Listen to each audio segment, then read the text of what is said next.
Hi everyone. Day 22 of the Abhyas session. So on Saturday and Sunday, when we don't post the daily quizzes and all, we spend time with the registered 26 batch. Okay, so we solve with them Abhyas sessions, questions. We give them the practice sheets and everything. Right now, today's Abhyas session got very good questions with articles, and this is a very nice way to learn the prelims. We get the article and we solve the questions from that. Now, very first articles regarding the EFTA block. Now, just even if you know the block, just try to solve the questions with me and see whether you are able to solve or not. है ना? आप देखो पहला question जो है the four EFTA countries. First of all, you have to write the name of the four. Now, don't think that you know the answer, or if even if you know, like even if you don't know, then बाद में कर लेंगे. अभी के अभी याद होना चाहिए आपको. Okay, so we have the four EFTA countries. Now, along with this question, I also asked them to draw the map of the four countries. Not exactly the map, but उनका एक location कैसा है. Okay, how they are separated from each other. एक basic idea तो होना चाहिए ना. तो मैप लर्न करने का मतलब ये नहीं कि एग्जैक्ट आपको ड्रॉ करना है European Union. No, it's like कहाँ पे वो 4 पॉइंट्स हैं जहाँ पे countries located. Right now, if you see the map here it's a Switzerland here, then here we have small Liechtenstein, यहाँ पे Austria है, and between we have Liechtenstein, and then we have the Iceland and the Norway. तो ये आपको 4 dots पता होना चाहिए, and then it's done. Now the second question I asked you, the first was easy. Are they EFTA? अगर हम थोड़ा सा हिस्ट्री में जाएं तो these 4 countries are the founding members of EFTA? No. Because अगर हम देखें 1960 में ये ब्लॉक फॉर्म हुआ, and the founding members were Austria, Denmark, all these countries, and बाद में every country left to form the European Union, but अब Norway and the Switzerland यहीं रह गए, एंड जो हमारा बाकी कंट्री का है आइसलैंड एंड लिंचेस्टीन वो बाद में जुड़े. Right, so these all were the founding members, not this only 4 countries. So answer is no. अब देखो आप एक और क्वेश्चन इसी यही ग्रुपिंग में देखिए. None of the EFTA members are the part of the European Union. Yes, very correct. This all 4 countries are not the part of the European Union. This was the very which country, very important questions of this EFTA is which country is the largest trading partner of India among EFTA. Switzerland is the right answer. एक और चीज जो आपको सीखना चाहिए कि आप चारों कंट्रीज को यहाँ कंसिडर करिए. Norway, now if you see the Norway here, we are exporting this much, and तो यहां पे भी देखो आप ट्रेड डेफिसिट है इन फेवर ऑफ नॉर्वे, मतलब इंडिया का ट्रेड डेफिसिट है. India is importing more. Okay, Switzerland में अगर आप देखोगे, स्विट्जरलैंड में तो यहां भी आप देखो, स्विट्जरलैंड में हम एक्सपोर्ट इतना कर रहे हैं और इंपोर्ट ज्यादा कर रहे हैं, एंड लॉट मोर. ओके, तो with the Switzerland also we have the trade deficit, and then we have the third block Liechtenstein. और इसको भी अगर आप देखोगे तो यहां पे अगर आप देखोगे तो यहां पे थोड़ा ट्रेड ही बहुत ज़्यादा कम है, तो एक्सपोर्ट इंपोर्ट की यहाँ बात ही नहीं होगी. लेकिन ऐसा देखा जाए तो हाँ, definitely we are exporting more, है ना.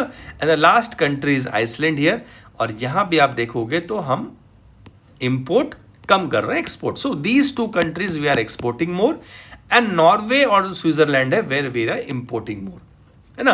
तो इस चीज का भी आपको ध्यान रखना है. That makes the EFTA a complete question. समझ में आया. Now the next question of the अभ्यास session was the central board of the RBI. Very important. Now if you see the reserve bank's affairs are governed by the central board of directors. यही composition मुझे जानना है. I want to know whether you know this composition और not. Now if you see the composition here, आप देखो the question we have asked here. The governor is appointed by the central government and the deputy governor are appointed by the government. In the same way, the election commissioner and the central election commission. है ना? Now, government officials are the part of the board. Yes, they are the part of the board. उसके बाद they are term of the office. It's a 5 years. Yes, they are the 5 years. And if you take the original document, you see here, governor, deputy governor appointed by the central government. Then we have the informal members, they are appointed by the central government, and then we have the nominated government officials also, and the time period is like they are eligible for the reappointment, and you can see they can hold the office for the 5 years. The next article was regarding the CIS Competition Act 2002. अगर आप देखो जब आपसे prelims के question पूछे जाएंगे, अब हम क्या कर रहे हैं कि इस आर्टिकल से बेसिक हम किस टॉपिक से क्वेश्चंस पूछ सकते हैं, right? Similarly if you see here, Competition Act was the first such act, very important statement for your prelims examination, is the first such act. जैसे स्टेटमेंट 1 और स्टेटमेंट 2 का क्वेश्चन फ्रेम होगा, है ना? तो आपसे यह पूछा जाएगा कि it's the first such act, ये इनकरेक्ट है, बिकॉज अगर आप पहला एक्ट देखोगे, द पहला act was the MRTP Act, which was called the Monopolies and the Restrictive Trade Practice 1969. इसको ही रिप्लेस किया था हमारे कॉम्पिटिशन एक्ट 2002 ने, ठीक है? Now I asked you that the selection committee क्या है, जो CCI अपॉइंट होते हैं उसको एक जो उनका सिलेक्शन कमिटी होता है, राइट, जो नाम देता है from the panel of the names, some committee is selecting, और उसको फिर अपॉइंट करता है गवर्नमेंट, राइट? तो पैनल में वो जो कमिटी है उसको हेड कौन करता है? Is the chief justice of India was the right answer, and that was I asked the student, like वही हमने यही पूछा हमने स्टूडेंट से. The next article was regarding the cyclone. Cyclone से हमने एक आर्टिकल को लिया, and see how important the questions were there. The cyclone Shakti recently seen in the news was formed in which of the region. हमने क्या किया, question को हम एक टॉपिक के फॉर्म में कवर नहीं कर रहे हैं. We are not teaching you topic. I want you to know this topic while solving the question. उससे क्वेश्चन भी सॉल्व हो रहा है और आप लर्न भी कर रहे हो, राइट? तो अगर आप देखो इसका answer north east right answer है. फिर आपसे एक स्टेटमेंट दिया गया जहां पे ये पूछा गया कि bay of Bengal has the greater number of cyclones but the frequency of the cyclone is increased in the Arabian Sea. This is the right answer. And then we have one more. The cyclone Shakti, the name was given by which country? The Sri Lanka. और कौन name देता है? Like which body? If you see here, the panel WMO, and which body is that? United Nations Economic and Social Commission for the Asia and the Pacific. This is a very important body. You have to remember. Right? आप देखो यहाँ पे 5 panel है जो name decide करते हैं under WMO, and one panel is called the WMO SCAP. This is what the panel derived the name from the Northern Indian Ocean. और यहाँ पे इसने किसको रिस्पॉन्सिबिलिटी दी है? इसने इंडिया को रिस्पॉन्सिबिलिटी दी है. सो इंडिया इन सारे कंट्रीज के बिहाफ में नेम करता है, ठीक है? Now if you see here, the next question is the quality control order. And the quality control order के बारे में अगर आप देखोगे कि इट्स लाइक इन्फ्लेशन कंट्रोल करता है, no, it's incorrect. They are not controlling the inflation. And then we have its for the domestic production plus raising the standard. ये इन्फ्लेशन के लिए नहीं होता है, राइट? तो एक आर्टिकल जो हमारा था विच सेज क्या, इंडिया फेसेस WTO, और इस आर्टिकल के अंदर you see the very first thing which comes is the quality control order, which is very very important for your prelims examination. यहाँ पे हमने क्वालिटी कंट्रोल ऑर्डर को cover किया and we have learn about, right? Next article was the Wassenaar agreement, again a very important topic, और उससे भी हमने prelims के क्वेश्चंस को कंपेयर किया कि मैच करना था इनको कि कौन सा ग्रुप किससे मैच करता है. And you see here the answer was Wassenaar agreement, ठीक है? Now we have, it is a legally binding. No, it is not a legally binding. And India is a participating member of this arrangement. Yes, in 2017 they became the part of that, right?